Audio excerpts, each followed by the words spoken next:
Hello, welcome to online school education of fluorescent school. आज के इस क्लास में हम लोग एनसीईआरटी के क्वेश्चन आंसर्स करेंगे जो क्लास 7th का है, साइंस का है, chapter 6 physical and chemical changes का है। बहुत ही इंपॉर्टेंट चैप्टर है। तो हमारा पहला क्वेश्चन है, classify the changes involve in the following processes as physical और केमिकल चेंज। तो पहला क्या है? पहला है हमारा फोटोसिंथेसिस। फोटोसिंथेसिस कैसा चेंज है? फोटोसिंथेसिस एक केमिकल चेंज है जिसमें सनलाइट की हेल्प से प्लांट कार्बोहाइड्रेट स्टार्च बना लेता है। दूसरा चेंज है डिसॉल्विंग शुगर इन वाटर। शक्कर को जब पानी में मिलाते हैं तो अगर पानी एवापोरेट कर देंगे तो हमें शक्कर वापस मिल जाता है। ये कैसा चेंज है? फिजिकल चेंज है। बर्निंग ऑफ कोल, कोयलों को जलाते हैं तो हमें जो finally carbon dioxide gas evolve होता है और कोयला ओरिजिनल फॉर्म में नहीं रह जाता है जलने के बाद। तो ये कैसा चेंज है? केमिकल चेंज है। मेल्टिंग ऑफ वैक्स, मोम जब पिघल जाता है तो फिर भी वो मोम ही रहता है। तो मेल्टिंग ऑफ वैक्स कैसा चेंज है? हमारा फिजिकल चेंज है। Beating aluminium to make aluminium foil, जितने भी मेटल्स होते हैं वो सब क्या होते हैं? मेलिएबल होते हैं। उनको हम लोग पतले शीट्स में हथौड़े के हेल्प से, हैमर के हेल्प से पतले शीट्स में कन्वर्ट कर देते हैं। तो बताइए कि अगर एल्युमिनियम का एक बड़ा सा शीट है उसको हम लोग और पतला पतला करके और बड़े से शीट में कन्वर्ट करते हैं, फॉइल बनाते हैं, वो कैसा चेंज होगा? बिल्कुल फिजिकल चेंज होगा, क्योंकि कोई भी नया सब्सटेंस नहीं बन रहा है। उसके बाद है डाइजेशन ऑफ फूड। फूड का डाइजेशन के बाद जो हमारा वेस्ट प्रोडक्ट बनता है वो कैसा होता है? जो फूड खाते हैं उससे बिल्कुल डिफरेंट होता है। हम लोग डिफरेंट वैरायटीज ऑफ फूड खाते हैं और वो बहुत सारे एंजाइम्स के हेल्प से डाइजेस्टिव ट्रैक्ट में, एलिमेंट्री कैनाल में पचता है। तो डाइजेशन ऑफ फूड भी एक केमिकल चेंज है। हमारा दूसरा क्वेश्चन है, state whether the following statements are true और false. In case a statement is false, write the corrected statement in your notebook. अगर स्टेटमेंट गलत है तो हमें करेक्ट स्टेटमेंट लिखना है। पहला जो है वो क्या है? Cutting a log of wood into pieces is a chemical change. नहीं, ये कैसा चेंज है? ये एक फिजिकल चेंज है। तो यहाँ पे हम क्या लिख देंगे? Physical change. ये हमारा फॉल्स आएगा और यहाँ पे हम क्या लिखेंगे? It is a physical change. Formation of manure from leaves is a physical change. ये हमारा होगा फॉल्स, क्योंकि मैन्योर जब खाद बन जाता है पत्तों से तो ये खाद पत्तों से बिल्कुल अलग होता है। तो ये हमारा क्या है? ये हमारा केमिकल चेंज है। Iron pipes coated with zinc do not get rusted easily. ये बिल्कुल ट्रू है, क्योंकि आयरन पाइप्स पे जब हम जिंक का कोट चढ़ा देते हैं, जिसको कि हम लोग गैल्वेनाइजेशन बोलते हैं, तो एयर और मॉइस्चर से आयरन पाइप का कांटेक्ट हट जाता है। तो ये कैसा चेंज है? तो आयरन पाइप पे जिंक का कोटिंग से क्या होता है? रस्टिंग होगा? रस्टिंग नहीं होगा। तो ये स्टेटमेंट ट्रू है। Iron and rust are the same thing, बिल्कुल गलत। आयरन और रस्ट बिल्कुल से सेम थिंग नहीं है। आयरन अलग है और रस्ट तो आयरन का ऑक्साइड होता है जो आयरन का मॉइस्चर और ऑक्सीजन के साथ रिएक्शन के बाद बनता है। तो दोनों बिल्कुल अलग चीज है। Condensation of steam is not a chemical change. Steam का कंडेंसेशन, स्टीम मतलब वाटर वेपर, कंडेंसेशन मतलब वाटर वेपर का दोबारा से वाटर बन जाना। तो ये क्या है? कोई नया सब्सटेंस नहीं बन रहा है। तो ये एक फिजिकल चेंज है, केमिकल चेंज नहीं है। ये स्टेटमेंट हमारा फॉल्स है। यहाँ अब आप देख सकते हैं जितने भी फॉल्स स्टेटमेंट है सबको ट्रू करके लिखा गया है। तो अब हम लोग आगे शुरू करें थर्ड क्वेश्चन के साथ। Fill in the blanks in the following statement. When carbon dioxide is passed through lime water, it turns milky due to formation of calcium carbonate. यहाँ आंसर है। The chemical name of baking soda is sodium hydrogen carbonate. इसको sodium bicarbonate भी बोलते हैं। Calcium carbonate का formula क्या होता है? कैल्शियम कार्बोनेट का फॉर्मूला होता है CaCO3। ये 3 को हम सबस्क्रिप्ट में लिखते हैं। तो CaCO3 कैल्शियम कार्बोनेट का फॉर्मूला होता है। सोडियम हाइड्रोजन कार्बोनेट का फॉर्मूला क्या होता है? NaHCO3। सोडियम हाइड्रोजन कार्बोनेट या जिसको सोडियम कार्बोनेट बोलते हैं उसका ये फॉर्मूला है। अब हम लोग आगे चलते हैं थर्ड क्वेश्चन पे। 2 methods by which rusting of iron can be prevented are. 2 methods बताने हैं जिससे हम रस्टिंग को प्रिवेंट कर सकते हैं। एक पेंटिंग, दूसरा गैल्वेनाइजेशन। गैल्वेनाइजेशन क्या होता है? जिंक का लेयर जो हम आयरन के ऊपर चढ़ाते हैं उसी को हम गैल्वेनाइजेशन बोलते हैं। Changes in which only dash properties of a substance change are called physical changes. कौन सी प्रॉपर्टीज चेंज होगी? फिजिकल प्रॉपर्टीज चेंज होगी। Changes in which new substances are form are called chemical changes. जिसमें नया substance बन गया वो कैसा चेंज हो गया? हमारा केमिकल चेंज हो गया। अगला क्वेश्चन हमारा है when baking soda is mixed with lemon juice, bubbles are formed with the evolution of gas. What type of change is it? Explain. जब बेकिंग सोडा में लेमन जूस डालते हैं तो बबल्स बनते हैं, गैस कोई बनता है, बबल्स बनते हैं मतलब गैस बनता है। ये कैसा चेंज है ये हमें एक्सप्लेन करना है। The bubbles are basically due to the formation of carbon dioxide gas. On mixing baking soda with lemon juice, they react with each other to form carbon dioxide. Evolution of a new substance in the form of gas indicates that it is a chemical change. Bubbles क्यों बन रहे हैं? क्योंकि carbon dioxide gas बन रहा है। Carbon dioxide gas जब baking soda और लेमन जूस को मिक्स करते हैं तो बनता है रिएक्शन से उनके बीच। अब कार्बन डाइऑक्साइड एक बिल्कुल ही नया सब्सटेंस है। इसके इवोल्यूशन से हमें पता चलता है कि ये चेंज कैसा चेंज है? ये चेंज एक केमिकल चेंज है। When a candle burns, both physical and chemical changes takes place. जब एक कैंडल जलता है तो फिजिकल और केमिकल दोनों चेंज होता है। Identify these changes. कौन सा फिजिकल चेंज है कौन सा केमिकल चेंज है ये हमें पता करना है बर्निंग ऑफ कैंडल के केस में। Give another example of a familiar process in which both the chemical and physical changes takes place. एक और ऐसा एग्जाम्पल देना है जिसमें कि फिजिकल और केमिकल चेंज दोनों हो। तो बर्निंग ऑफ कैंडल में क्या होता है? बर्निंग ऑफ कैंडल में जो वैक्स मेल्ट करता है वो तो हमारा फिजिकल चेंज है, और जो वैक्स बर्न करता है जिससे कि कार्बन डाइऑक्साइड प्रोड्यूस होता है वो प्रोसेस हमारा केमिकल चेंज है। दूसरा ऐसा ही एग्जाम्पल क्या है? Digestion of food. Digestion of food is another example in the process. Digestion of food is another example. In this process, food is physically broken down into small pieces by chewing and also chemically broken down by enzymes in the saliva and acid in the stomach.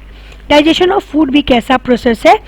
ऐसा process है जिसमें physical और chemical दोनों changes देखे जाते हैं। Physical change कैसे होता है? क्योंकि हम लोग चावल खा रहे हैं, चपाती खा रहे हैं तो उसको मुंह में तोड़ के स्मॉल पीसेस में ही तो चबाते हैं, चबा के उसको स्मॉल पीसेस में कन्वर्ट किए। और केमिकल चेंज कैसे है? सलाइवा और जितने सारे डाइजेस्टिव एंजाइम हमारे स्टमक में, स्मॉल इंटेस्टाइन में है, वो केमिकली फूड को तोड़ते हैं और डाइजेस्ट करते हैं। तो इस तरह से देखा जाए तो डाइजेशन ऑफ फूड भी फिजिकल और केमिकल दोनों तरह का चेंज है। How would you show that setting of curd is a chemical change? दूध से दही बनना केमिकल चेंज है, ये आप कैसे बताइएगा? तो we cannot get milk back from curd and the new substance curd has different chemical properties, taste, smell etc. जो दही हमारी बन गई उससे वापस से दूध हम नहीं बना सकते हैं, और जो नया सब्सटेंस दही बन रहा है उसका केमिकल प्रॉपर्टीज बिल्कुल अलग है, उसका टेस्ट बिल्कुल अलग है, उसका स्मेल बिल्कुल अलग है। अब अगला क्वेश्चन हमारा है explain why burning of wood and cutting it into small pieces is considered as two different types of changes. Wood का जलना और वुड को काट के स्मॉल पीसेस में करना दोनों दो तरह के चेंज है, हमें ये बताना है। When we cut wood only its shape and size is changed and no new substance is formed. जब वुड को काट के हम छोटे छोटे टुकड़ों में बांट रहे हैं तो केवल उसका शेप और साइज चेंज हो रहा है, ना कोई नया सब्सटेंस बन रहा है और ना ही जो छोटे टुकड़े हैं उनके प्रॉपर्टीज में कोई डिफरेंस आ रहा है। But when we burn wood a new substance is formed. मगर जब हम वुड को जलाते हैं तो ऐश बनता है जो कि एक बिल्कुल नया सब्सटेंस है। अगला क्वेश्चन हमारा है describe how crystals of copper sulphate are prepared. Copper sulphate के क्रिस्टल्स कैसे बनाए जाते हैं? तो क्रिस्टलाइजेशन प्रोसेस जो हम लोगों ने चैप्टर में भी डिटेल में डिस्कस किया है उस प्रोसेस से बनाए जाते हैं।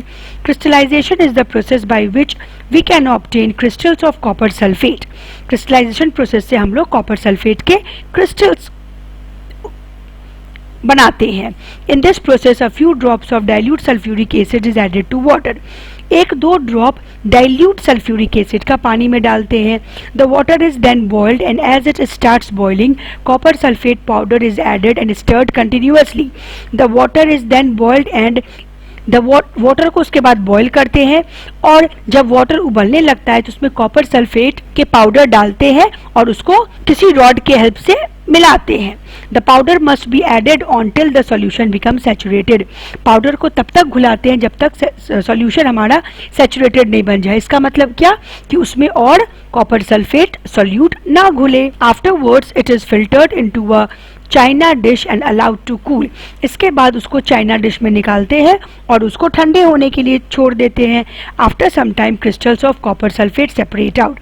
उसके बाद ऊपर में वो जो सॉल्यूशन है, जैसे जैसे वो सॉल्यूशन ठंडा हो रहा है वैसे वैसे सॉल्यूशन के ऊपर में कॉपर सल्फेट के क्रिस्टल्स आके जमने लगते हैं, जिसको हम बाहर निकाल लेते हैं। अगला क्वेश्चन हमारा है एक्सप्लेन हाउ पेंटिंग अगला क्वेश्चन हमारा है explain how painting of an iron gate prevents it from rusting.